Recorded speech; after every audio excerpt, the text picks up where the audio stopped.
السلام علیکم ورحمۃ اللہ وبرکاتہ۔ الحمد للہ علی احسانہ والشکر له علی توفیقہ وامتنانہ والصلاة والسلام علی رسولہ اما بعد۔ سامعین کرام، کامیابی کے 20 اصول، آج آپ حضرات کی خدمت میں دوسرا اصول اور قاعدہ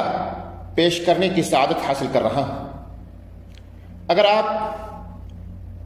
دنیا اور آخرت کے اندر کامیابی چاہتے ہیں، اگر آپ اپنے فیوچر کو روشن اور اسی طرح سے چمکدار بنانا چاہتے ہیں، اگر آپ اپنے اندر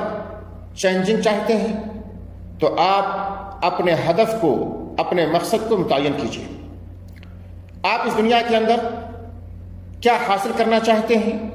کیا بننا چاہتے ہیں، آپ کی پلاننگ کیا ہے، اس کو متعین کر لیجیے، کیونکہ زندگی کو منظم طور پر گزارنے کے لیے ہدف اور مقصد کو متعین کرنا ضروری ہے۔ جب آپ اپنے ہدف کو متعین کر لیں، پھر اس کو پانے کے لیے جو اصول اور ضوابط ہیں اس کو فالو کریں۔ جو بھی آپ ہدف اور مقصد متعین کریں، اس کے اندر 4 چیزوں کو دھیان دیں۔ پہلی چیز، آپ کا ہدف، آپ کا مقصد بالکل واضح ہونا چاہیے، اس میں کسی طرح کی پیچیدگی نہیں ہونی چاہیے، کسی طرح کا کوئی غموض نہیں ہونا چاہیے۔ مثال کے طور پر، آپ عالم بننا چاہتے ہیں، ڈاکٹر بننا چاہتے ہیں، انجینئر بننا چاہتے ہیں، سماجی کارکن بننا چاہتے ہیں، قوم کا لیڈر بننا چاہتے ہیں، بزنس مین بننا چاہتے ہیں، یا اسی طرح سے ٹیچر اور مدرس بننا چاہتے ہیں، یا آپ کے شروع کے 10 سال یہ پروگرام ہے اور 10 سال کے بعد دوسری آپ کی پلاننگ ہے۔ غرض کہ جو بھی آپ کا ہدف ہو، جو بھی آپ کا مقصد ہو، وہ بالکل واضح ہونا چاہیے۔ دوسری چیز، جو آپ اپنے لیے ہدف متعین کریں، جو آپ کا مقصد ہو، اس مقصد اور ہدف پر آپ قانع ہوں، آپ اس پر راضی ہوں، اور اسی طرح سے آپ اس پر اطمینان اور سکون محسوس کریں۔ تیسری چیز یہ ہے کہ ہدف جو بھی آپ کا ہو، آپ ایسی چیزوں کے حاصل کرنے کا ہدف بنائیں جس کا حصول ممکن ہو۔ ایسا نہ ہو کہ آپ کسی ایسی چیز کو حاصل کرنے کا ہدف بنا رہے ہیں جو ناممکن ہو یا جس کا شمار مستحیل میں سے ہوتا ہو۔ چوتھی چیز یہ ہے کہ آپ کا جو ہدف ہو وہ جائز اور مباح چیزوں کے تعلق سے ہو۔ ایسا نہ ہو کہ شریعت نے جن چیزوں کو حرام قرار دیا ہے، شریعت میں جو چیزیں ممنوع ہیں، آپ ان کو حاصل کرنے کا ہدف اور اسی طرح سے مقصد آپ بنا رہے ہیں۔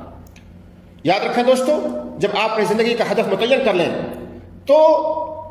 اس کو حاصل کرنے کے لیے اس فن کے جو ماہرین ہیں یا اس فن کے جو نظام اور اصول ہیں ان کو فالو کرنے کی کوشش کریں، کیونکہ جو بھی انسان اس دنیا کے اندر بلا ہدف کی زندگی گزارتا ہے، وہ کبھی بھی ترقی نہیں کر سکتا ہے، وہ کبھی بھی کامیابی کے مراحل نہیں طے کر سکتا ہے، بلکہ زندگی بھر جہاں پر جس حال میں ہے اسی حال میں رہ جائے گا، اور بسا اوقات ایک زمانہ ایسا بھی آئے گا کہ لوگ اس کا ساتھ چھوڑ دیں گے اور وہ ایک عام آدمی کی طرح سے زندگی گزارے گا۔ اس لیے اپنی زندگی کا ہدف متعین کرنے کے بعد اس ہدف کو پانے کے لیے آپ خطے بنائیں، اور اس کو پانے کے لیے جو اصول اور ضوابط ہو سکتے ہیں ان کو فالو کرنے کی کوشش کریں۔ ذرا دیکھیں سلمان فارسی رضی اللہ تعالیٰ عنہ کو، کہ سلمان فارسی رضی اللہ تعالیٰ عنہ انہوں نے اپنی زندگی کا ایک ہدف متعین کیا۔ ان کا ہدف یہ تھا کہ ہمیں دین حق کو حاصل کرنا ہے، ہمیں دین حق کو پانا ہے۔ وہ اور ان کے والد مجوسی تھے،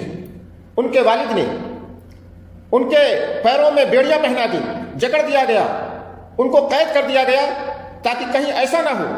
کہ یہ اپنے اس دھرم اور مذہب کو چھوڑ کر کے کوئی دوسرا دھرم اور مذہب اپنا لیں۔ لیکن سلمان فارسی رضی اللہ تعالیٰ عنہ نے ان بیڑیوں کو توڑ ڈالا اور اپنے ہدف کو پانے کے لیے اپنے ملک سے دوسرے ملک گئے،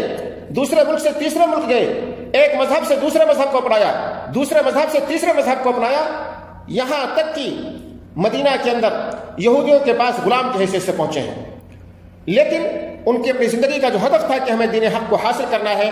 اس سے کسی بھی طور پر دستبردار نہیں ہوئے۔ جتنی بھی پریشانیاں آئیں ان تمام پریشانیوں کو برداشت کیا، اور آخرکار جب پیارے حبیب محمد رسول اللہ صلی اللہ علیہ وسلم مکہ سے ہجرت کر کے مدینہ پہنچے تو نبی اکرم صلی اللہ علیہ وسلم کے ہاتھوں پر جا کر کے دین اسلام کو قبول کرتے ہیں اور پوری زندگی کا جو انہوں نے اپنا ایک مقصد اور ہدف متعین کیا تھا کہ دین حق ہمیں حاصل کرنا ہے، جب وہ چیز انہیں حاصل ہو گئی تو انہیں اطمینان اور سکون ملا اور اس پر انہوں نے خوشی کا اظہار کیا۔ اس لیے دوستو، اپنی زندگی کا ایک ہدف متعین کیجیے اور اس کو پانے کے لیے تگودو کیجیے، محنت کیجیے، مشقت کیجیے۔ آج آپ دیکھ رہے ہیں کہ دشمنان اسلام کس طرح سے مسلمانوں کو بھٹکانے کے لیے، گمراہ کرنے کے لیے اور ہر اعتبار سے ان کو کمزور کرنے کے لیے انہوں نے اپنا ہدف متعین کر رکھا ہے اور انہوں نے اپنا مقصد اور اسی طرح سے خطہ تیار کر رکھا ہے اور اسی کے حساب سے وہ چل رہے ہیں۔ خاص طور پر نوجوان طبقے کو یہ چاہتے ہیں کہ یہ بے راہروی کا شکار ہو جائے، اس کے اندر بے حیائی عام ہو جائے اور اسی طرح سے ان مسلمانوں کا کوئی ہدف نہ ہو، کوئی مقصد نہ ہو، اور اس کے لیے وہ دن رات محنت اور مشقت کر رہے ہیں۔ ایک مسلمان کو چاہیے کہ وہ بھی اپنی زندگی کا ایک ہدف متعین کرے اور مسلمانوں کو ہمیشہ ایک جو ہدف، مسلمانوں کا جو ہدف ہونا چاہیے بڑا اعلیٰ ہونا چاہیے اور ان کی سوچ بڑی بلند ہونی چاہیے۔ ایک مسلمان کو یہ کوشش کرنی چاہیے کہ ہماری ذات کے ذریعے سے ہماری قوم کو، پوری انسانیت کو فائدہ پہنچے۔ اگر آپ ڈاکٹر بننا چاہتے ہیں تو آپ کا مقصد دنیا کمانا صرف نہ ہو بلکہ لوگوں کو فائدہ پہنچانا ہو، انسانیت کی خدمت کرنا ہو۔ اسی طرح سے آپ کوشش یہ کریں کہ جو بھی ہدف متعین کریں اس ہدف کے ذریعے سے اپنی قوم کو، انسانیت کو فائدہ پہنچائیں۔ آپ ڈاکٹر بنیں، انجینئر بنیں، آپ بزنس مین بنیں، آپ کاروباری لائن میں آئیں، لیکن ان تمام کے پیچھے جو سب سے بڑا ہدف اور مقصد ہونا چاہیے کہ ہمیں اپنی قوم کو فائدہ پہنچانا ہے، ہمیں اپنی قوم کو اوپر لے جانا ہے اور ہمیں دنیا کے لوگوں سے قطع نظر ایک اعلیٰ اور عرفہ طریقے سے ہمیں اپنا پیغام لوگوں تک پہنچانا ہے۔ اللہ رب العالمین سے دعا ہے کہ اللہ رب العالمین ہمیں اور آپ کو توفیق عطا فرمائے۔ آمین وآخر دعوانا ان الحمد للہ رب العالمین۔